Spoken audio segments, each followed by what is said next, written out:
Tengo la mala costumbre de utilizar Linux, pero las presentaciones son en Windows con máquina virtual. Y mi máquina virtual ha decidido actualizarme Windows y va por la 95 de la 135.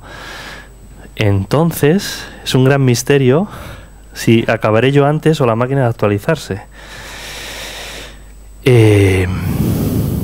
Puedo arriesgarme a poner la presentación en LibreOffice, que es la versión Linux de PowerPoint, solo que puede salir cualquier cosa. Entonces vamos a hacer improvisación en tiempo real. A ver qué pasa. Para empezar, mi nombre no debería ser tan grande y esto debería caber en la pantalla, pero bueno, vamos allá.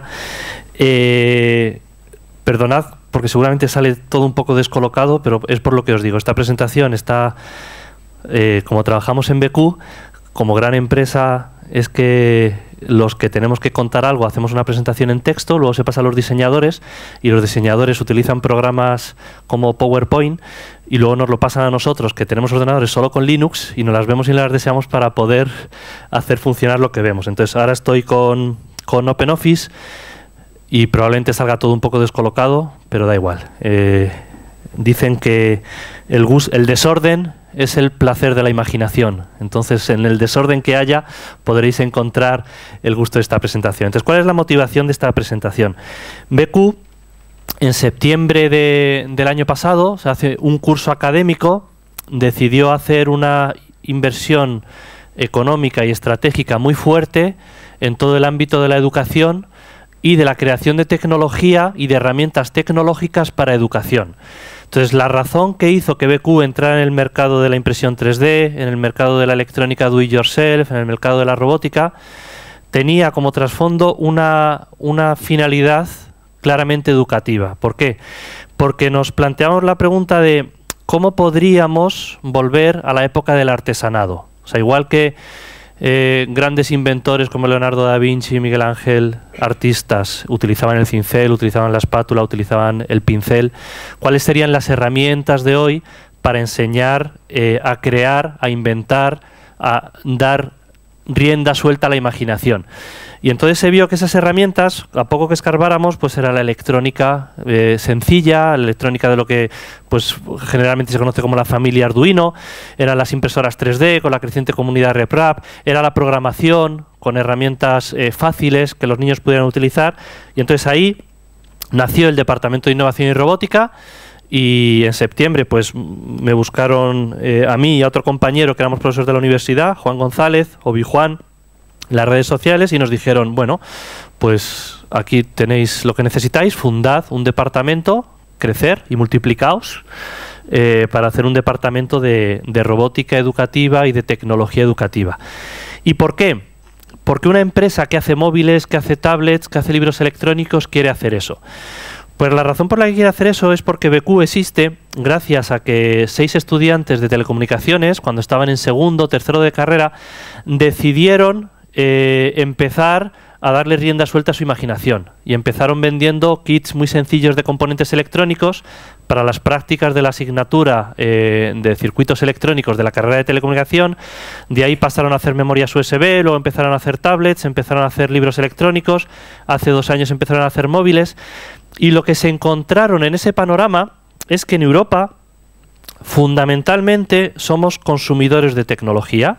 O sea, el mismo BQ se daba cuenta que, a pesar de ser estudiantes altamente cualificados, se podría decir, estudiantes de ingeniería de telecomunicaciones, se puede decir que técnicamente pues deberían saberlo todo, no tenían ni idea de cómo se hace un móvil, no tenían ni idea de cómo se hace un tablet, y no les quedaba más remedio que irse a Asia, comprarlos, adaptarlos más o menos, pues básicamente traducir del chino al español y revenderlos en España. Pero es que lo curioso es que no existe ninguna empresa en toda Europa que diseñe móviles, que diseñe tablets. Libros electrónicos es quizá lo más sencillo, y si las hay alemanas, hay holandesas, incluso en Europa del Este también hay alguna, pero no sabemos en Europa crear tecnología. Los chinos en eso nos han sacado ventaja, independientemente de que lo hagan mejor o peor, saben hacerlo. los americanos también saben hacerlo, pero los europeos no sabemos. Entonces estamos creando un modelo social que no es sostenible desde el punto de vista tecnológico. La tecnología está en el centro de nuestras vidas y si no somos incapaces de crearla. Y ahora hablamos de un móvil, hablamos de una bombilla. No sabemos hacer bombillas. Cualquiera de los que estemos aquí, no sé si... Es verdad que esto es un entorno maker y a lo mejor alguien sabe, pero yo ahora mismo, si se rompieran todas las bombillas y tuviera que hacer algo, tiraría por las velas. No se me ocurriría cómo hacer una bombilla. Es una tecnología de 150 años. O sea, no estamos hablando de la última. Entonces BQ se dio cuenta que como empresa tecnológica tenía una contribución social que hacer, que era enseñar a crear tecnología. Crear un modelo de tecnología sostenible, ¿de acuerdo? Y pasar de ser consumidores de tecnología, que ahí somos los más campeones, hasta los niños de 8 años ya tienen móvil, cambiamos de móvil cada año. Entonces, pasar de ser meros consumidores de tecnología a poder ser creadores de tecnología. A mí me llama la atención ahora, cuando vas a los colegios, y hace unos años lo que diferenciaba a los colegios era ser colegios bilingües, y cuando tu colegio era bilingüe eso añadía un valor respecto a los demás. Ahora se está empezando a hablar de colegios TIC, TIC, Tecnologías de la Información y la Comunicación. Entonces llegas al colegio y le preguntas, ¿por qué tu colegio es TIC? Y dice, porque hemos puesto pizarras electrónicas. Bien. ¿Por qué tu colegio es TIC? Porque todas las aulas tienen proyector. Los más pro, ¿por qué es TIC? Porque utilizamos iPad. Y entonces yo me pregunto, ¿y qué están aprendiendo los chavales de tecnología? ¿A mirar a pizarras que en lugar de con la tiza ahora se proyecta? Bien. En lugar de tener un cuaderno, tener los apuntes en el iPad y así no tienen que tomar notas.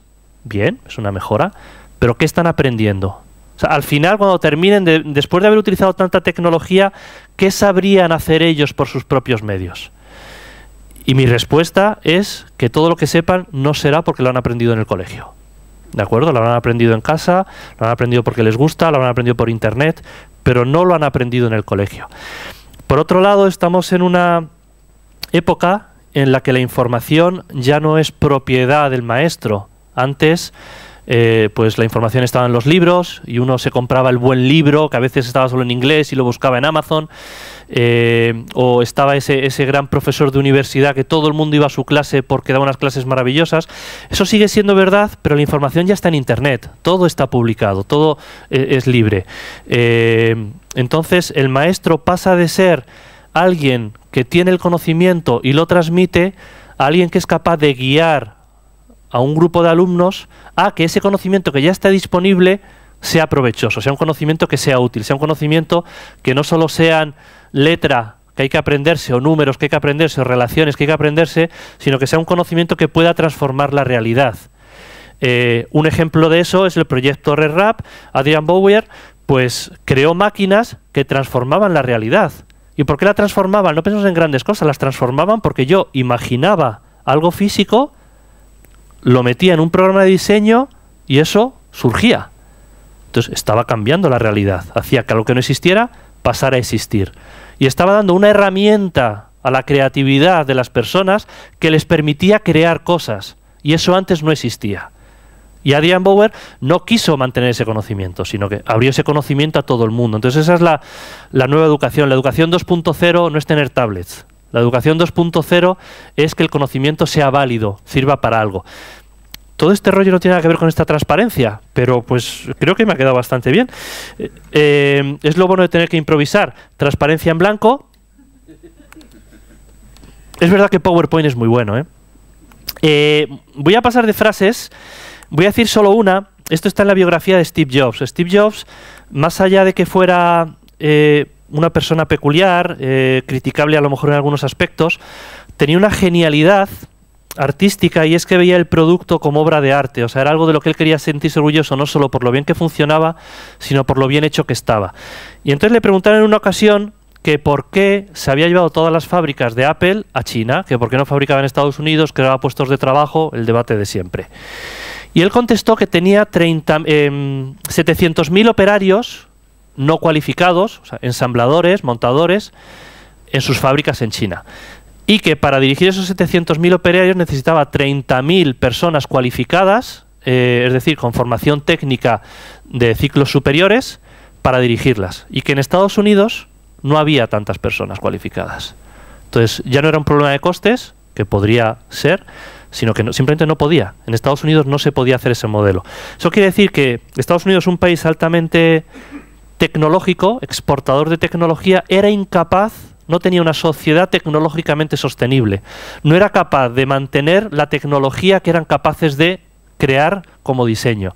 Y por eso Apple tenía las fábricas en China, esto siempre según Steve Jobs. El caso es que yo me lo creo. O sea, yo creo que es verdad. En Estados Unidos no tienen ingenieros para dirigir a los operarios. En Europa no tenemos ni siquiera ingenieros capaces de diseñar los productos que luego tengan que montar los operarios. No sabemos. Hace poco, en una conversación de alguien de BQ con alguien de Google, el de Google le dijo, muy al estilo Google, dijo: los europeos sois gilipollas. Se lo dijo así.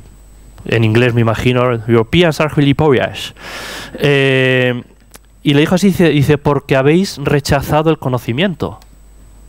Os conformáis con que os lo haga otro, funciona, vendéis, el negocio va, y habéis rechazado el conocimiento. Y entonces eso también fue una razón por la que en BQ pues estaba ese deseo de expandir ese conocimiento. No sé si conocéis BQ como empresa, hace móviles. Curiosamente, ha dado la casualidad que este año BQ ha lanzado el primer móvil diseñado íntegramente en España por BQ. Vamos a ver, íntegramente no han diseñado el micro. Obviamente el micro se compra, pues es un chip de lo que sea que tiene su... Eso está claro. Tampoco hemos diseñado los tornillos, los hemos comprado, ¿vale? No es el problema, pero lo que es toda la electrónica, la batería, la formación, la mecánica del móvil, la programación, la ha diseñado BQ. Entonces, estamos orgullosos de decir que somos en España, ya no digo BQ, en España la primera empresa europea que ha hecho un móvil en toda la historia. Se fabrica en China, porque tenemos el mismo problema, no hay fábricas cualificadas en España para hacerlo, en tiradas que estamos hablando de millones, pero es el primer móvil diseñado en España. Esto no es publicidad, esto es que después de tantos años el primer móvil que se hace en Europa haya sido ahora, pues es indicativo de que algo no se está haciendo bien. ¿De acuerdo? Como digo, los libros electrónicos sí que hay varios europeos. Y tablets no estoy seguro, no me atrevería a decirlo. Entonces, bueno, esto es lo de Steve Jobs. Y con esto nace el proyecto orientado fundamentalmente a niños, porque hay que empezar desde el principio, no hay que correr antes de andar, que es un proyecto do it yourself, en el sentido de lo que queremos es enseñar a la gente, crear herramientas que permitan a la gente, desde los profesores hasta los que aprenden, a desarrollar la capacidad de hacer cosas ellos mismos. Dicho en no sé si son dos palabras, dicho en pocas palabras, queremos recuperar la cultura de taller. Queremos importar de Estados Unidos la cultura de garaje, de esas grandes empresas que nacieron en garajes. 4 amigos que se ponían a hacer cosas con lo que tenían. Y así nacieron las grandísimas empresas de Silicon Valley, que actualmente, pues tecnológicamente, se comen al mundo. Entonces, eso que en Estados Unidos, pues Obama, estáis viendo que fomenta mucho, cada 2 días sale una foto en algún makerspace, le dice a los niños, tenéis que programar. Pues eso que quizá nuestros políticos pues o no terminan de ver, no les cuadra con sus programas o no les interesa una mierda, eso lo queremos hacer desde, en este caso BQ, pero yo creo que es lo que queremos hacer todos los que estamos en el evento de hoy, cada uno desde su lugar. Pero curiosamente aquí se aglutina una gran cantidad de gente que tiene conocimientos de muchos aspectos. Luego Paco va a explicar pues cómo ha hecho su placa electrónica, la SAP, otro ha explicado aquí lo del escáner. Entonces curiosamente estamos aquí reunidos un grupo de personas que nuestro mayor deseo es compartir lo que sabemos. Entonces BQ quiere aportar su granito de arena con este proyecto en lo que enseña. ¿Y qué es lo que queremos enseñar? Queremos enseñar a la gente a hacer productos, o sea, a hacer cosas. Basta de ideas. Vamos a hacer que el conocimiento sea útil. Vamos a hacer que la educación sea útil. Y útil es que me ayude a resolver problemas. La definición de ingeniero es persona que resuelve un problema con ingenio. Entonces, el ingenio lo tenemos. Los españoles yo creo que somos bastante creativos. Necesitamos las herramientas y que nos enseñen a utilizarlas para poder utilizar la materia gris, como decía House, el médico, utilizar la materia gris en algo que nos ayude a resolver problemas. Entonces nos planteamos que es un producto. estas 3 deberían haber salido cada vez una dándole al botón. Entonces ya he perdido el efecto wow. Entonces, un producto es hardware, que básicamente es la electrónica, son las tripas, casi todos los productos actuales son así, el móvil, todo, el reloj, ya todo es electrónico, hay muy poquito de mecanismo. Entonces, el centro del producto es el hardware, es la electrónica. Un producto es software, es la programación, es lo que hace que eso funcione, que haga algo útil. Y un producto es el diseño. Es esa parte que Steve Jobs nos ha mostrado de que no basta hacer ordenadores, hay que hacer ordenadores bonitos. Y entonces, pues, uno tiene un Mac, o tiene un iPad, o tiene un iPhone, y ve que hay algo que es distinto. Y eso ha marcado tendencia. Ahora todos los portátiles son como el MacBook Air. Casi todos los móviles son como el iPhone. Casi todos los tablets son como el iPad. ¿De acuerdo? Entonces han marcado una tendencia. Y esa tendencia no es en la tecnología. Yo no creo que el hardware de Mac sea muchísimo mejor que el de otras marcas. Pero sí es verdad que artísticamente tienen algo. Los que hayáis tenido un Mac, la tontería de que el cargador vaya con imán es fabuloso. Porque todos nos hemos tropezado alguna vez con el cable del ordenador. Y a todos se nos ha caído el ordenador y a algunos se nos ha roto.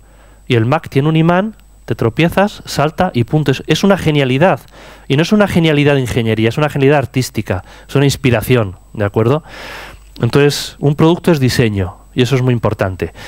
Entonces, ya existen herramientas que afrontan estos aspectos. Lo que desde BQ queríamos era ofrecer una herramienta única o un ecosistema único donde los educadores, y aquí entran tanto profesores como padres, como amigos, como la comunidad, pudieran utilizar ese ecosistema para enseñar tecnología, para enseñar a hacer productos. Entonces, ¿cuáles son? Vamos a mirar atrás. ¿Qué existe ya sobre esto? No estamos inventando nada nuevo, estamos aportando nuestro granito de arena. En primer lugar, lo que existe es Arduino. Esto tenía que haber salido así. Arduino.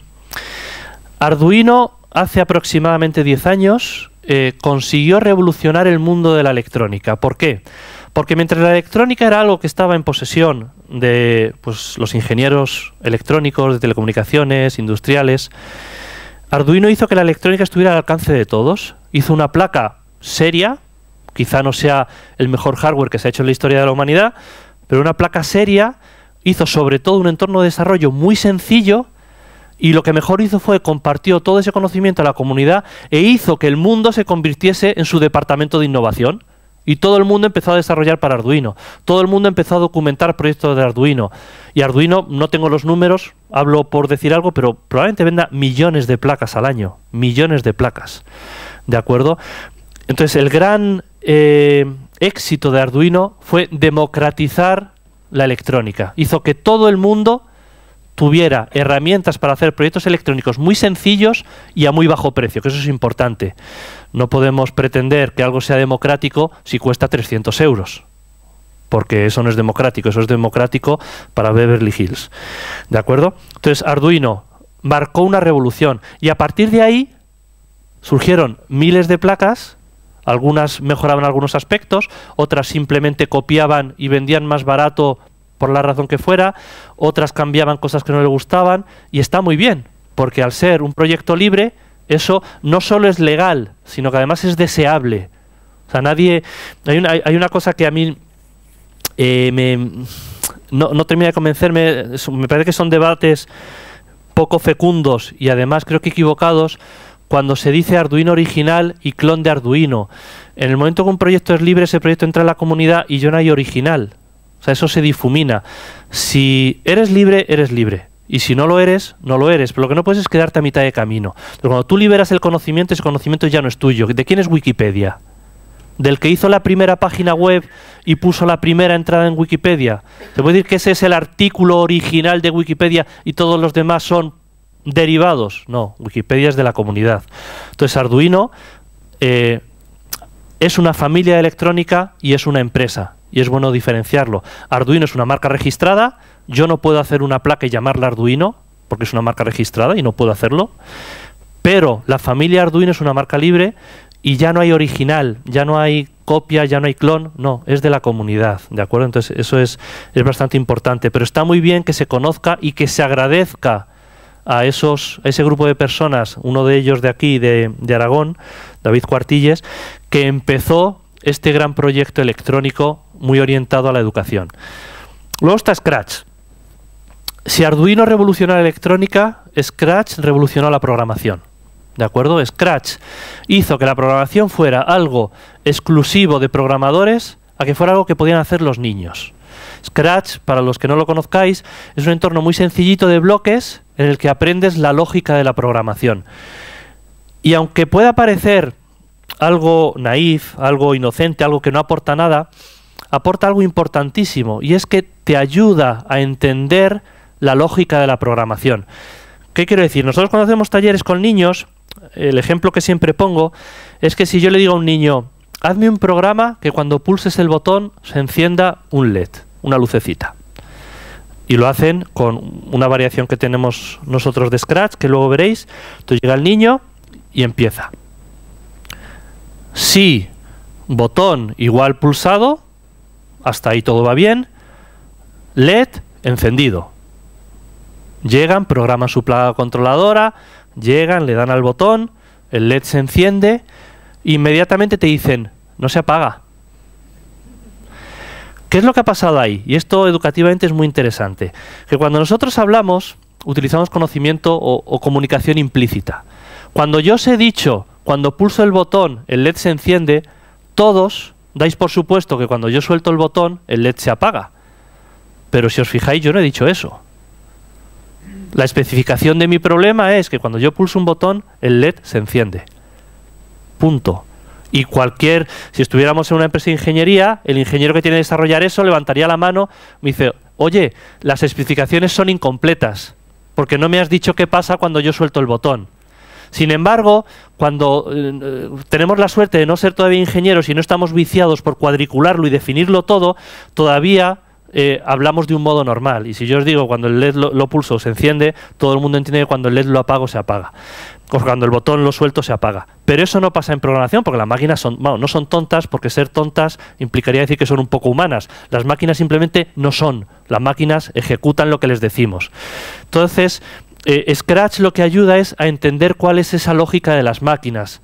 Scratch ayuda a entender que las instrucciones son explícitas, como por ejemplo que cuando yo enciendo el LED, cuando pulso el botón lo enciendo, y si no le digo que se apague, el LED no se va a apagar nunca, aunque sea una obviedad que cuando yo suelto el botón se apaga. Otro ejemplo es el parpadeo. En los talleres a los niños le decimos, te voy a enseñar a encender un LED, pum, lo encienden. Te voy a enseñar a apagarlo, lo apagan. Dice, ahora haz tú solo un programa que lo enciende y lo apaga. Lo enciende y lo apaga. Y entonces ellos cogen, ponen su código LED encendido y a continuación ponen LED apagado y que eso se ejecute siempre. De acuerdo, de nuevo es un problema incompleto. Cuando digo que parpadee, cualquiera me deberíais preguntar qué frecuencia de parpadeo, cuánto tiempo está encendido y cuánto tiempo está apagado. Entonces cuando hacen ese programa, el LED no parpadea. El LED se queda como a medio gas y es porque, bueno, sí, se está encendiendo y apagando, pero a toda velocidad. Entonces al niño hay que explicarle, no, si yo quiero que se enciende y que se apaga, yo tengo que decirle, enciéndete, quédate encendido un segundo, apágate, quédate apagado un segundo y vuelve a empezar. De nuevo pasamos de la comunicación implícita a la comunicación explícita. Cuando eso se comprende, aprender C++, Java, Python es una chorrada. Eso es facilísimo. Lo difícil de la programación, yo he dado 2 años de clase, 2 años de programación en C++ en la universidad como profesor. Lo difícil de la programación no es aprender la sintaxis del lenguaje de programación. Lo difícil es entender la lógica de la programación. Yo tuve un alumno que le enseñamos a definir en C++ matrices, pues matrices, las matrices de matemáticas, y le dije, ahora multiplícame las 2 matrices. Y llegaba el tío capullo y me decía, C igual a A por B. Digo, claro, como el ordenador sabe cómo se multiplican las matrices, dice, anda, pues no lo sé yo, porque no lo va a saber el ordenador, si es obvio. Pues no, a un ordenador tienes que hacer filas por columnas, y ni filas por columnas, este elemento con este con este con este, for, pum, pum, pum. Tienes que hacerlo uno a uno. Entonces, eso cuesta mucho comprenderlo. Y Scratch lo que ayuda es a comprender eso. Finalmente, RepRap, cuando he dado esta misma charla en otros sitios hay que explicar lo que es RepRap, aquí no hace falta explicarlo. RepRap nos ha permitido materializar nuestras ideas y ha sido Arduino la revolución industrial electrónica, Scratch la revolución industrial en la programación, RepRap es la revolución de la fabricación. Es lo que me permite no elegir entre ser programador o electrónico, que es lo que quizá nos pasaba antes. Yo cuando yo estudié elegí ser programador, porque me gustaba crear cosas y el único modo que tenía de crear cosas era programar. Otros compañeros elegían ser electrónicos y tenían sus circuititos y esos circuitos hacían cosas. RepRap nos permite poder elegir ambas cosas. Nos permite poder construir cosas que llevan electrónica y que luego la programamos. Entonces es lo que cierra ese bucle. Y luego está Lego. ¿Por qué hablo de Lego? Pues hablo de Lego porque todo el mundo lo usa y de los 4 es el peor de todos. Entonces, es el peor de todos porque no es libre. Y la educación, tantas camisetas verdes de educación libre y para todos, y escogemos la herramienta que no es libre. Lego cuesta un pastón. Arduino te cuesta 25 euros. Y el ladrillote este de Lego te cuesta 200. Y puedes hacer lo mismo. De hecho, menos. ¿De acuerdo? Entonces, Lego es un producto muy respetable. No, obviamente sería ridículo por mi parte criticar un producto que está en el 50% de los colegios del mundo. ¿De acuerdo? O sea, lo han hecho muy bien. Pero no es el modelo educativo que al menos creo que los que estamos aquí y seguramente no es lo que queremos en BQ, queremos implantar. Porque te crea una dependencia. Si yo me compro un ladrillo de Lego hoy y pasado mañana quiero añadirle el sensor ultrasonido, tiene que ser de Lego. Si quiero añadirle el sensor de temperatura, tiene que ser de Lego. Y si Lego no me lo saca, me aguanto, no hay sensor de temperatura. ¿De acuerdo? Arduino, Scratch y RepRap precisamente es lo contrario. Están diseñados para que cualquiera pueda añadir productos, cualquiera pueda evolucionarlos, cualquiera pueda desarrollarlos. Si Arduino cerrase, no pasaría nada. El conocimiento está ahí y hay cientos de empresas alrededor que están trabajando en cosas como Arduino. No pasaría nada. Si el MIT cerrase y Scratch dejase de desarrollarse, pues otro lo continuaría. No pasaría nada. Cuando Adrian Bauer muera, RepRap seguirá existiendo. Ahora, si Lego decide cerrar el proyecto educativo, el 50% de los colegios del mundo dicen, ¿y ahora qué hacemos? Si está todo metido en cajas, si no sabemos lo que hay dentro, si no podemos enchufarle nada nuevo, si nadie puede continuar esta línea de producto. Entonces,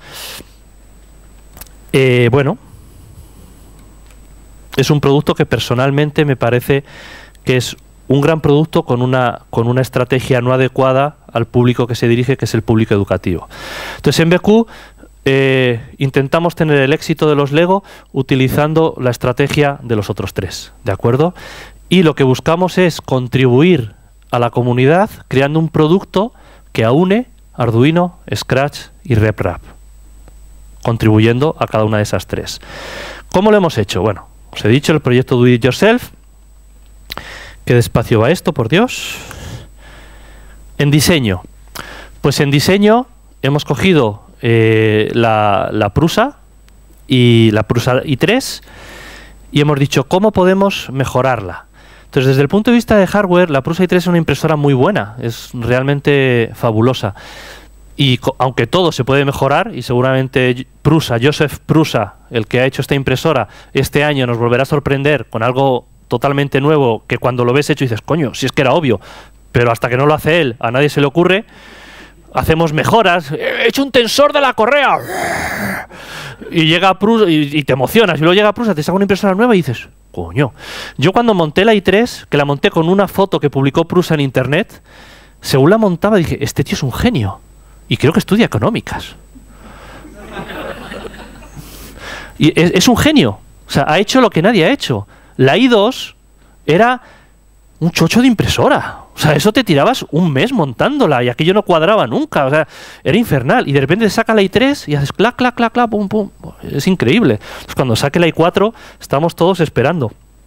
A ver, a lo mejor nos sorprende y hace algo malo, pero yo creo que no. Entonces, en BQ hemos cogido la i3, hemos mejorado algunas cositas, peccata minuta. No voy a decir que esta es mejor que la i3. De hecho, yo la que tengo en casa no es esta, imprime muy bien. Pero ¿qué es lo que creíamos que faltaba? Creíamos que faltaba, primero, el venderla a un precio razonable. Entonces, el precio de BQ no es mejor que otros, está más o menos un poco en la línea, solo que, como han puesto en la página web los de marketing, con todos los extras de serie. Que quiere decir que lleva la pantalla LCD, el portacadenetas y esas cosas, pero bueno, son los extras de serie. Pero lo que faltaba sobre todo era una buena caja, un buen packaging, o sea, que tú pudieras comprarla y aquello no fuera una bolsa que tú abrías encima de la mesa, ¡buah! 200 tuercas, 500 tornillos. Y decías, madre mía, ¿qué es esto? Entonces, clasificadito, bueno, hemos hecho un esfuerzo muy fuerte para que personas que esto le asusta, quizá los que estamos aquí no nos asusta ninguno, pero para personas que esto le asusta, lo reciban como algo más o menos agradable. Hace 20 años nadie nos hubiéramos comprado un armario desarmado y ahora nadie se compra un armario armado. ¿El éxito de IKEA cuál ha sido? ¿Hacer armarios mejores? No, el éxito de IKEA ha sido meterlo bien en cajitas y documentarlo muy bien. Entonces hemos dicho con la Prusa, bueno, vamos a intentar hacer una impresora IKEA. Oye, si el hardware ya existe, vamos a trabajar en la parte del packaging, en la parte de la documentación, en la parte de las guías de montaje, vídeos de animación. Entonces, la contribución en este ámbito a BQ es hacerlo muy, muy documentado para que cualquier persona se la pueda montar. Nosotros hemos hecho la prueba con personas que no tenían ni idea y se la montaban en 6 horas. Hoy Julio Galarón la ha montado en una, es un crack, pero claro, es que él ya se ha montado una 50. Yo esta a lo mejor, si me apuro, en una también la monto, pero bueno, no me arriesgo. ¿Qué quiero decir? Que la contribución en este caso ha sido desde el punto de vista de la documentación. Bueno, pues alguien tenía que hacerlo. O sea, no existía una documentación en impresión 3D de la comunidad de RAP tan sistemática y tan al detalle.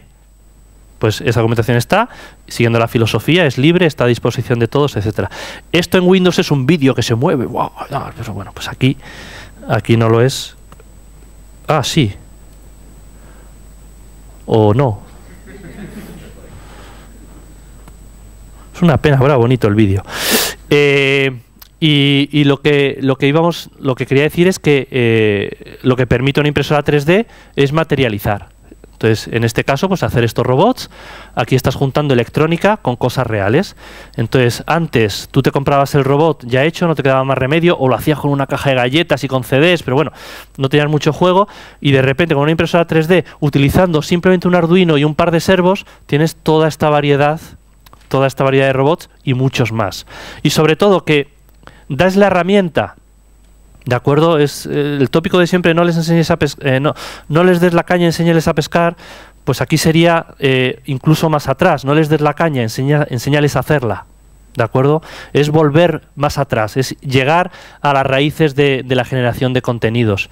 Entonces la impresora nos permite crear herramientas. Alrededor de esto, pues surgirán empresas, igual que en España en los últimos 2 años han surgido empresas de impresión 3D como Setas, pues surgirán empresas como Setas que se dediquen a enseñar a diseñar en 3D. Que den clases extraescolares. Ahora hace poco Obi-Juan sacó los tutoriales de FreeCAD y lo sigue un montón de gente y la gente está aprendiendo a diseñar algo que hasta ahora no se hacía.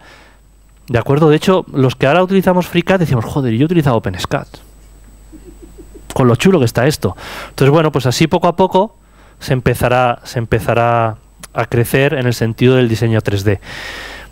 En el mundo del hardware, pues en el mundo del hardware existe Arduino y todos sus derivados. Nosotros hicimos un producto que era el primer kit de robótica y optamos por una derivada de Arduino que era la FreeDuino, que algunos nos han preguntado por qué, y la razón es porque esta placa, ahí se ve un poquito, bueno, no se ve muy bien, pero aparte de los pines originales de Arduino, tiene ristras de pines de 3 que permiten el conexionado rápido de los periféricos, ¿de acuerdo? Una cosa que a nosotros no nos gustaba eran las protoboard. Para los que no sepáis lo que es la protoboard, es una plaquita, es como un ladrón de enchufes, donde tú conectas todo ahí, pimpan todos los cables, luego tienes pues como la brujería de cables por todos lados, y aquello a veces funciona y a veces no, y no sabes muy bien por qué. Entonces eso, que está muy bien para aprender electrónica a un nivel más pues serio, para los niños resultaba muy problemático. Entonces esta es la única que encontramos, a lo mejor hay más, pero cuando estuvimos buscando la única que encontramos que tenía estas ristres de pines que permitía un fácil conexionado. Entonces empezamos a vender un kit de robótica que era todo comprado en China. Nosotros lo que hacíamos era la caja, los manuales, todos los contenidos asociados.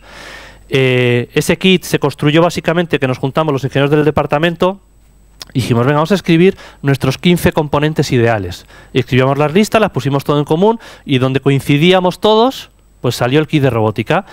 El único que nos faltó por meter fue el ultrasonido, y de hecho los que ya conozcáis el kit, muchos nos habéis dicho, ¿por qué no hay ultrasonido? La razón os la explico rápidamente, y es que no encontramos un solo ultrasonido que tuviera marcado CE. Y aunque no pasa nada, nadie dice nada, pero es ilegal vender ultrasonido, o sea, vender componentes que no tengan marcado CE. En este caso no era por las emisiones electromagnéticas, que hablando un día con Paco es el que va a dar la charla después, me explicó que en las placas de desarrollo no es necesario pasar el marcado CE para eso, sino en este caso no lo pasaba por el tema de utilizar plomo en las soldaduras. El HCR SC4, que es el habitual, que todos compramos en Dial Extreme y que cuesta 2 perras, las soldaduras están hechas con plomo. O sea, el estaño tiene un alto margen de plomo. El plomo es ilegal en Europa, en productos, porque es altamente tóxico. Y aunque nada pasa nada y ningún niño se va a tragar un ultrasonido, pues bueno, pues por evitar problemas, vamos a evitar problemas, ¿qué coño? Que llegan y te denuncian y te cae un puro que te cagas. Entonces, por evitar eso, pues no metimos el ultrasonido. Ahora hemos desarrollado un ultrasonido propio que no tiene plomo, y que más o menos en un par de semanas ya lo sacaremos a la venta, porque era lo que nos faltaba. Es que todos habíamos dicho, queremos ultrasonido, y no fue posible por eso. Se podían meter infrarrojos, pero los infrarrojos hay que calibrarlos, y para los niños es un poquito más complejo. Hay que calibrar la curva de respuesta y es un poco más lío. Y mientras empezamos a vender eso, como os he dicho en BQ, no solo queremos comprar y vender, sino que queremos diseñar. Entonces en ese tiempo diseñamos nuestra propia versión de placa de la familia Arduino. Y entonces dijimos, obviamente, hacer una igual no sirve para nada. ¿Para qué vamos a diseñar otro Arduino si el Arduino ya lo hace muy bien? Está a buen precio y es que no es necesario. Entonces dijimos, ¿qué echamos de menos? ¿Qué echamos de menos de la Freeduino, que es la que tenemos nosotros, y de las Arduino en general que hay en el mercado? Y echábamos 3 cosas de menos, pensando en robótica, ¿de acuerdo? Una, comunicación inalámbrica. En la época de los móviles, del wifi, de todo, el mundo es inalámbrico, el USB aburre ya, ¿de acuerdo? Entonces queríamos comunicación inalámbrica no solo para poder comunicar con los robots, que se puede con un módulo Bluetooth, sino para poder cargar el firmware sin utilizar USB. O sea, yo quería programar en mi ordenador que el robot estuviera allí y poder programarlo sin necesidad de ir a por él, enchufarlo, etc. Entonces, ese era el primer requisito que nos marcamos. Bluetooth, bueno, podría haber sido cualquier cosa, nosotros elegimos Bluetooth, y Bluetooth que te permitiese programar el micro. Siguiente requisito. Todos los productos que yo conozco, y esto es importante porque a lo mejor alguien levanta la mano y me dice, no, es que resulta que tal lo hizo. No, todos los que yo conozco dan como máximo a la entrada 1 amperio. 1 amperio a 5 voltios. Quiere decir que son capaces de suministrar a los periféricos, a todos, hasta 1 amperio a 5 voltios. Eso para proyectos en los que hay LEDs, pulsadores, zumbadores y cosas así que no se mueven está muy bien, pero en cuanto le enchufas servos de rotación continua, eso chupa y entonces el micro se resetea. O sea, llega el micro, te demanda, o sea, llega el servo, te demanda 2 amperios, eso como te da 1 amperio a 5 voltios, te cae a 2,5 y hace el micro, bye bye my friend. Y el robot se para y encima es que no lo entiendes. Porque como se resetea y se vuelve a reiniciar, tú ves que el robot empieza a hacer y dices, ¿qué es esto? ¿Vale? Entonces se resetea. ¿Eso cómo se soluciona? Habitualmente con una shield, alimentas por diferente los periféricos, que tal y cual, pero ya te estás metiendo en un lío de que si... Digo, vale, queremos una placa que dé chicha. ¿De acuerdo? Si se puede, queremos una placa que dé chicha. Y la siguiente, macho, esto era una cosa que yo no sé cómo Cuartillas no os lo ha dicho nadie. ¿Un interruptor? O sea, yo estoy hasta las narices de que enchufo el robot para programarlo y el robot empieza... Y tienes que ponerlo boca abajo, encima de un vaso. Ya no sabes cómo ponerlo para que eso no se mueva. Pues claro, lo alimentas por el USB y montas allí un brazo robótico, lo alimentas y... No se puede. Entonces, un interruptor lo ha cambiado ya. Eso es que nos ha copiado. No pasa nada, es libre, puede copiarnos. No nos vamos a quejar, pero la idea fue nuestra. Autoría. Entonces, un interruptor. Y lo del interruptor luego se demostró más complejo, porque claro, es un interruptor que cuando estás alimentado por baterías y lo pones a off, te lo apaga todo. La lógica y los periféricos. Cuando está on, te lo enciende todo. Eso es muy fácil. Pero es que cuando estás alimentado por USB, en el off, te apaga los periféricos, pero no te apaga la lógica, porque si te apagase la lógica no podías cargar el firmware. Entonces, es un interruptor, que no sé cómo dijeron los de hardware, que se llaman cuádruple o biestado, o no sé qué historias, que permite controlar de modo distinto con un MOSFET, permite controlar todo de modo separado, ¿de acuerdo? Entonces, interruptor, chicha y Bluetooth. Y entonces, pues hicimos esta bonita placa, que la llamamos Zoom. Lo de Zoom es muy interesante porque aparte de la placa hicimos todos los periféricos. Los periféricos son hexagonales y ¿cómo le llaman? El ideólogo, ¿no? El creativo. El creativo de BQ dijo periférico hexagonal, hexagonal colmena, colmena abeja, abeja zoom. Pues nada, la Zoom. Entonces tenemos la Zoom. No es un Arduino 1, es un Arduino BT328, o sea que el firmware que lleva es el de BT328, que lo único que tiene es que se puede cargar a través de Bluetooth. Es un producto que Arduino tenía, pero que discontinuó porque la empresa que le suministraba los Bluetooth cerró, y entonces pues discontinuó esa línea. En el IDE todavía sigue existiendo, pero Arduino ya no lo fabrica. Entonces de ese modo también pues veníamos a rellenar un hueco que había quedado vacío. Da 3 amperios. Lo que decir, hemos hecho pruebas y aguanta 8 servos de rotación continua sin ningún tipo de problema, todos conectados y moviéndose. Se puede programar por Bluetooth y tiene el fantástico interruptor que está debajo del dedo gordo del señor, ¿vale? Es un interruptor que permite conectarlo. Queremos hacer un Arduino Mini y le llamaremos Zoomito. Fue muy gracioso cuando se lo propusimos al CEO de la empresa, Alberto Méndez, le dijimos, queremos hacer un Arduino Mini y llamarle Zoomito. Y él contestó, Zúmbale. Que lo entendimos como un sí, así que lo haremos. Vale, tenemos esa familia electrónica. A partir de septiembre pasamos de vender mi primer kit de robótica comprado en China al mi primer kit de robótica que tiene exactamente lo mismo, pero ya fabricado y diseñado por nosotros. Y la otra pata, hemos hablado de diseño, hemos hablado de hardware, y la otra pata es el software, ¿de acuerdo? Entonces el software, aquí de nuevo el maestro era Scratch. ¿Cuál es el problema? El problema, vamos a ver, no es un problema. Scratch está diseñado para hacer videojuegos o aplicaciones en el ordenador que interactúan con el usuario.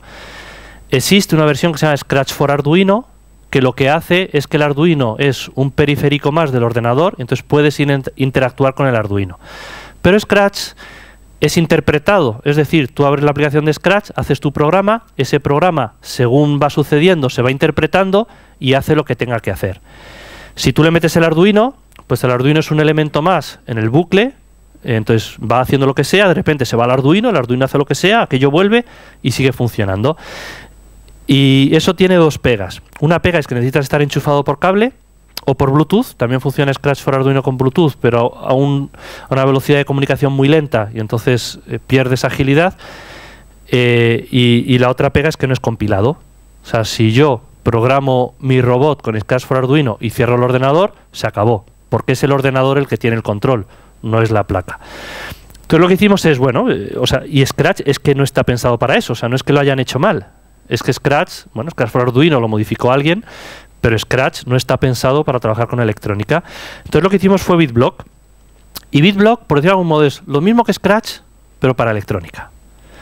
Pero funciona ligeramente distinto. BitBlock lo que hace es que tú haces tus bloques, igual que en Scratch, esos bloques generan código de Arduino, ese código de Arduino se compila en el servidor, se compila en la nube, se genera el hexadecimal y con un plugin del navegador lo descargas en la placa controladora. De modo que al fin y al cabo BitBlock es un IDE de Arduino, pero para niños. O sea, es un IDE de Arduino hecho con bloques. Aquí de nuevo debería haber un vídeo. Voy a conectarme rapidísimo a internet y os lo voy a enseñar simplemente para que tengáis una idea de lo que es. Invitados, muy bien, eso es lo que yo quiero. Me pregunto si Windows habrá terminado ya de instalarse. No, en Chrome no. En Firefox. Entonces BitBlock. Voy a cargar además la de prueba para que la veáis. No os apuntéis la dirección, que es privada. Valero. ¿Se ha visto la contraseña y todo? Madre mía. Entonces, bueno, esto es... Como la pantalla está hecha un poco pequeña, pues no se ve bien, ¿vale? Pero voy a ver si lo hago un poco más aquí chiquitico, o con el F11 lo hago grande. Vale, entonces aquí simplemente lo que tengo es, pues igual que en Scratch, tengo mis componentes, y yo digo el LED que está conectado al pin 3, encendido. Y si ahora lo quiero hacer parpadear y fuera un niño y fuera la primera vez que programase, dijese el LED que está conectado al pin 3, apagado. Entonces ahora cuando le explico al niño lo del implícito, el explícito, bla, bla, bla, y entonces le digo, no, es que tienes que ponerle un wait.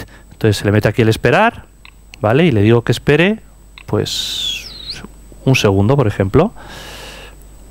Le digo que espere un segundo. ¿De acuerdo? Y luego después de apagar, le digo que espere otro segundo. ¿Vale? Entonces, ¿qué está haciendo esto? Esto me está generando el código Arduino, que todos o muchos conocéis, y cuando yo le doy a compilar, ahora no le puedo dar porque no tengo ninguna placa enchufada, cuando le doy a compilar, este código de Arduino se me guarda en la placa controladora, ¿vale? Y entonces empieza a parpadear. Y lo que tengo pues son las cosas normales. Aquí tengo los periféricos, ¿vale? Tengo servos, tengo las opciones de control habituales, sí, bueno, contar con el for, vamos. Repetir, el break, tengo la lógica, mayor, menor, y, no, and, or. Tengo operaciones matemáticas muy sencillas, tratamiento de cadenas de texto por si estoy haciendo comunicación por puerto serie, instrucciones más a bajo nivel, creación de variables y creación de funciones, ¿de acuerdo? Entonces, esto es BitBlock. Como para los que lo veáis, la gente muchas veces dice, joder, macho, ¿has copiado Scratch? Yo digo, sí, claro. O sea, no he copiado, obviamente. O sea, si el 90% de los niños están aprendiendo a programar con Scratch y yo lo que quiero es que aprendan a programar electrónica, pues ¿qué es lo mejor que puedo hacer? Copiar el paradigma de programación de Scratch y utilizarlo aplicándolo a la electrónica. Es que esa es la filosofía de la comunidad libre. Esa es la filosofía de compartir el conocimiento. Lo que no tiene sentido es que yo reinvente la rueda. Eso sería perder el tiempo y sobre todo sería crear oposición. Ahora mismo Scratch y BitBlock son dos complementos, dos productos que se complementan, no son competencias. Si yo hubiera hecho otro Scratch, hubiera sido competencia de Scratch y eso hubiera sido totalmente infecundo. O sea que es a propósito que se parece a Scratch. ¿De acuerdo? Igual que si quiero hacer una documentación, no la escribo en árabe, la escribo en español, para que lo entiendan, pues lo mismo, ¿vale? Vale, salgo de Scratch, de BitBlock, volvemos aquí, a ver si suerte. Bien, sale la pantalla negra otra vez.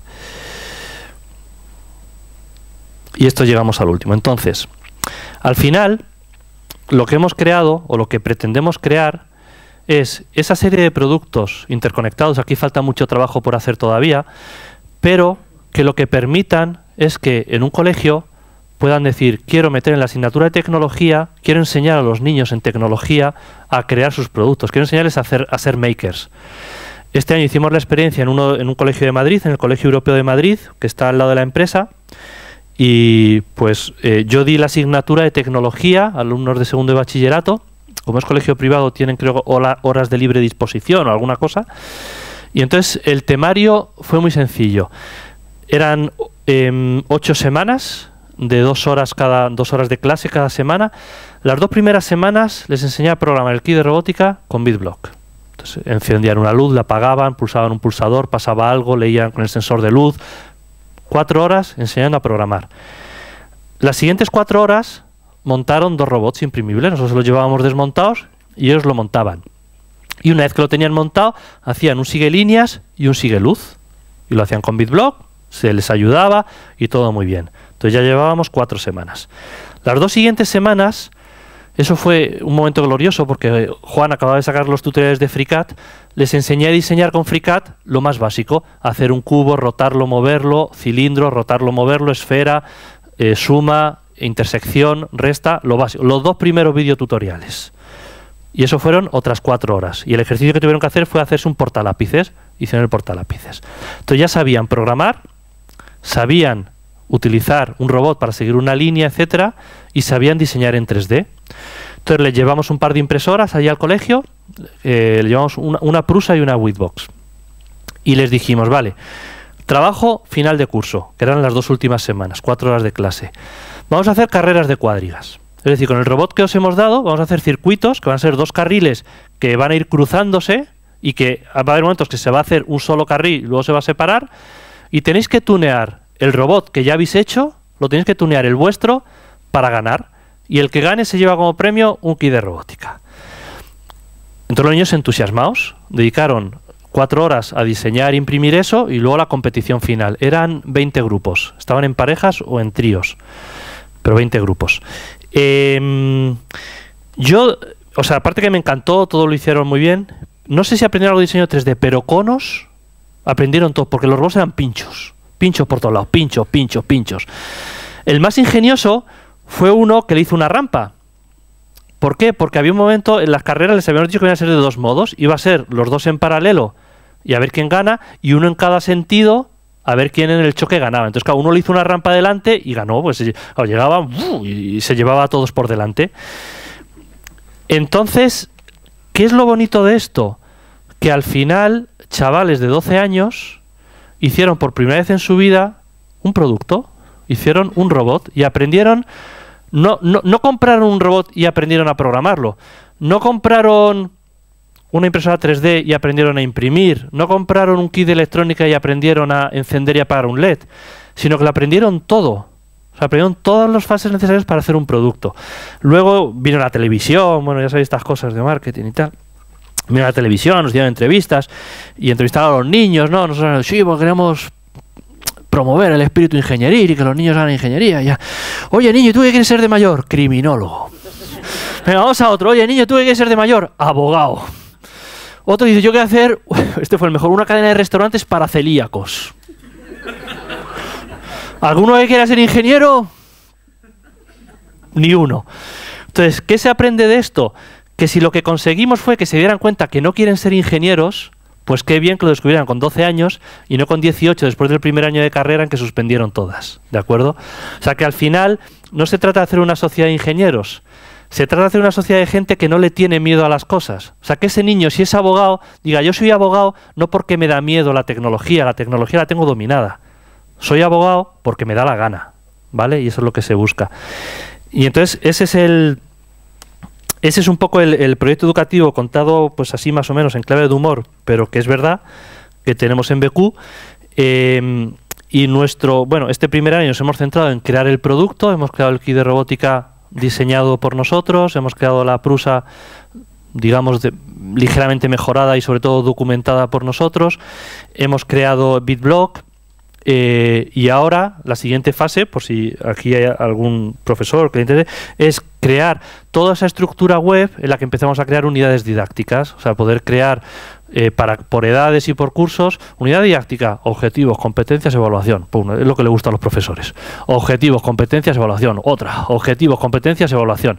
Entonces, crear todo eso, ¿por qué? Porque somos muy conscientes de que los profesores, sobre todo de colegio, los de universidad, no hacemos ni el huevo, pero los de colegio tienen muy poco tiempo. Tienen muy poco tiempo porque tienen semanas, a lo mejor de 35 o 30 horas de clase, tienen miles de reuniones, tienen tutorías, tienen que pasar notas y quizá la mayor dificultad para entrar en la escuela no es el alumno lo absorbe todo, es el profesor, pero no porque el profesor sea problemático, sino porque el profesor no tiene tiempo y luego porque el profesor no ha nacido con esta tecnología. Entonces, lo que nos vamos a esforzar en este segundo año es en crear todo ese material para que el profesor pues sea inmediato, una aplicación inmediata y que pueda llevarlo al aula cuando quiera. En Madrid nos resulta muy fácil porque los colegios están cerca de la empresa y lo que hacemos es que todos los meses tenemos jornadas con profesores en los que hacemos talleres, les enseñamos, les explicamos. Pero bueno, la idea también, por si aquí hay alguien que se dedica más al mundo de la formación no oficial, es decir, empresas de formación, asociaciones, la idea es que entre todos creemos una red de educadores en las que, por ejemplo, si un colegio de Zaragoza o 10 colegios de Zaragoza quieren implantar esto o otra cosa similar en sus colegios, pues haya una empresa en Zaragoza que diga, yo puedo coger a tus profesores, mi negocio es formar a formadores y por el módico precio de X yo le doy a tus profesores unas sesiones de formación. Hay una cosa que es muy importante resaltar, esto me lo dice Obi-Wan día sí, día no, entonces ahora escuchad a Obi-Wan en mis palabras. Él siempre dice que hay una gran confusión a veces en la comunidad cuando se confunde lo libre con lo gratis. Porque libre y gratis no es lo mismo. Libre es que el conocimiento esté a disposición. Gratis es que yo no cobre. Hay aplicaciones que no son libres y son gratis. Hay aplicaciones que son libres y son gratis. Pero, se me acaba de ir el nombre, el tipo zumbado de Linux, ¿cómo se llama? El de GNU. Stallman. Stallman, desde el momento cero, siempre ha dicho, empresas, cread modelos de negocio basado en lo libre. Y modelos de negocio basados en lo libre fundamentalmente se basan en la formación. Por ejemplo, Canonical es una empresa basada en lo libre que hace negocio, hace dinero. ¿De acuerdo? Sobre Linux siempre ha habido muchas empresas que basándose en Linux han hecho dinero. Arduino es una empresa basada en lo libre, de hecho es la madre del hardware libre que hace dinero. ¿Esto por qué lo digo? Porque el único modo de que este tipo de iniciativas surjan es que crezcan empresas alrededor que utilicen este conocimiento, que lo compartan y obviamente que paguen el sueldo de sus empleados. Porque si no es muy difícil avanzar simplemente con la media hora a la semana libre que tenemos todos nosotros. ¿De acuerdo? Entonces, quiero acabar con eso. Lo libre y lo gratis es distinto. No es deshonesto hacer dinero con lo libre. Lo deshonesto es decir que eres libre y no serlo. Eso es deshonesto, ¿de acuerdo? Cuando una empresa se enfada, es que estás utilizando mi conocimiento para tu beneficio, yo le respondo, haberlo cerrado, macho. Si me lo das abierto, lo uso. Y lo uso muy contento. Y de hecho te deberías alegrar de que lo usase y lo mejorase. Y eso es todo por mi parte. Si no sé ni qué hora es. A ver. Vamos bien, nos hemos pasado un poco, pero como vamos un poco acelerados. Bueno, vamos a hacer una rondita de preguntas un poquito rápida. ¿Alguien que le quiera preguntar algo a Alberto? ¿Alguna curiosidad? Voy a hacer lo de siempre. Llego hasta aquí y os pasáis el micro hacia arriba. Hola, ¿se me oye? Sí. Buenas tardes. Buenas tardes. Una pregunta, ¿el código de BitBlock va a ser libre? El código de BitBlock va a ser, es libre, porque de hecho tú le das a botón derecho ver código fuente y lo ves, ¿no? En el navegador. Tuvimos, a lo mejor alguno sabe ayudarme a resolverlo. Claro, BitBlock tiene una parte de comunicación con el servidor, etcétera, que no se puede liberar por la sencilla razón que están las contraseñas de los servidores de BQ en claro, ¿de acuerdo? Entonces, lo que estamos pensando hacer, luego tiene una parte de un plugin que es el que te ayuda a descargar esa decimal, que eso sí, eso es libre, o sea, es un plugin hecho en C++. De hecho, es un derivado de otro que se llama CodeVender, que también es libre, está en GitHub, o sea, que es libre porque nos da la gana y porque tiene que ser libre, por licencia. Y lo que sí estábamos pensando hacer es hacer una API libre, de modo que cualquier persona pueda meter BitBlock en su propia página web o hablar con BitBlock con esta API libre. Si alguno, lo podemos hablar luego, sabe cómo hacer para liberar código de un servidor web, porque yo dije, sí, va a ser todo libre, pero los desarrolladores me dijeron, ya, pero no, es que está el código de acceso a nuestra base de datos, es que no podemos. Están los métodos de encriptación de las contraseñas de los usuarios. Pero bueno, eso tampoco es significativo, porque es PHP de cómo hablar. Pero el plugin, o sea, cualquiera podría utilizar BitBlock y modificarlo de modo libre. Aparte, BitBlock se basa en una librería de Google que se llama Blocky, que es la que te hace los bloques, que básicamente es JavaScript, que también es libre. O sea que lo único que no es libre es las comunicaciones internas con el servidor, pero porque es que no se puede. Y una pregunta, ¿y si decidís descontinuar esta línea, qué pasaría con esto? Si decidimos descontinuar esta línea... Al hilo de Lego... Sí, pero ¿qué habría, o sea, qué podríamos discontinuar que no pudiera continuar cualquier otro? Por ejemplo, lo que el core este que comentas... Ya, bueno, pero, o sea, el core de comunicación... ¿Cómo decir? Si yo decido cerrar BQ, obviamente, aunque tú tengas la instrucción de SQL que le pide la contraseña a mi base de datos... Pero, por ejemplo, cosas mucho más complejas como Linux, por ejemplo, que es un sistema operativo, es totalmente libre. O sea, aquí lo único complejo que hay es el plugin y el Blocky, que es lo que hace la magia. El Blocky te hace los bloques y te genera el código Arduino, y el plugin que compila y hace todo. Eso sí es libre. Lo demás es que no sé cómo decir. No se me ocurre un ejemplo. O sea, que es que no hay nada ahí. O sea, que tendrías que hacerlo en cualquier caso. Si quisieras continuar el proyecto, tendrías que hacerlo en cualquier caso. De hecho, si luego cuando lleguéis a casa metéis Blocky en Google, os aparecerá la librería y dices, ¡qué cabrones! Han copiado Blocky. Sí. O sea, es Blocky. BitBlock es Blocky. Es Blocky para generar código Arduino. Pero es Blocky. Sí. Muchas gracias. Nada. Vale. Una pregunta Pues más. yo mismo. A ver, Vale, Paco. Vale, Paco. ¿Y por qué contra un servidor? ¿Por qué compilamos en un servidor? ¿Por qué? Aquí hay dos razones. Una, que cuando fuimos al colegio europeo nos dijeron los ordenadores no se puede instalar nada. Sí. Ni siquiera el IDE de Todos los Arduino. colegios. No se puede instalar nada. En muchos casos porque incluso tienen ordenadores que cada día se reformatean y se regenera todo. Entonces, aunque lo instales, te dura un día. Entonces dijimos, vale, pues vamos a hacerlo por un servidor. Esa era una razón, pero bueno, por otro lado, en muchos colegios no hay internet. O sea que estamos casi igual. Otra razón es, nosotros queríamos abstraer el hardware de la programación. ¿Qué quiero decir? Imaginemos que dentro de 2 años, no creo que suceda, pero Arduino deja de ponerse de moda y se utiliza un chip de Texas, de lo que sea. Cuando tú te abstraes con una herramienta como BitBlock o como Scratch o las que puedan surgir, yo en lugar de generar código Arduino, genero código para el nuevo micro, en lugar de utilizar el GCC-VR, utilizo el compilador que ellos tengan, que está instalado en mi servidor, ellos no se enteran, siguen trabajando igual y todo el trabajo sucio me lo como yo en el servidor. Esa fue un poco la decisión. Luego están las cosas prácticas de guardar los proyectos en la nube, poder trabajar aquí y allá, o sea, toda la ventaja del trabajar en la nube, que parece un poco la tendencia. Nos hubiera costado lo mismo hacer una aplicación local. Se tiró por esa línea porque nos parece que la evolución de la tecnología va a subirlo todo a la nube. O sea, quitar cada vez menos dependencias en los ordenadores, subirlo a la nube. Ahí ya te olvidas que si Windows, que si el plugin sí tienes que tener en cuenta en qué ordenador está, pero todo lo demás abstraes de sistema operativo y abstraes de hardware. Ha sido más una intuición de creemos que va por ahí, no tanto una razón tecnológica de no, tiene que ser así.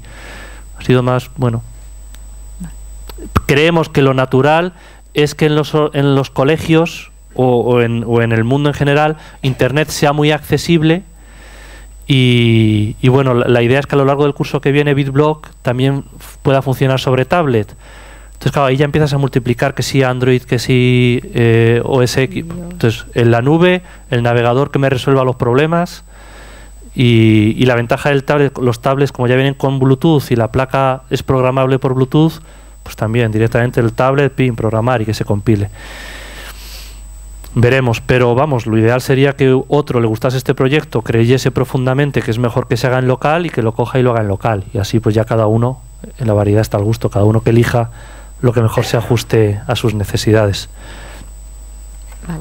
Si os parece, como vamos un poco pasados de tiempo, ¿querías seguir? Sí. Te damos las gracias todo. Yo creo que ha estado muy interesante, que es un proyecto que también pues puede ser completar muchos u otros que puede haber.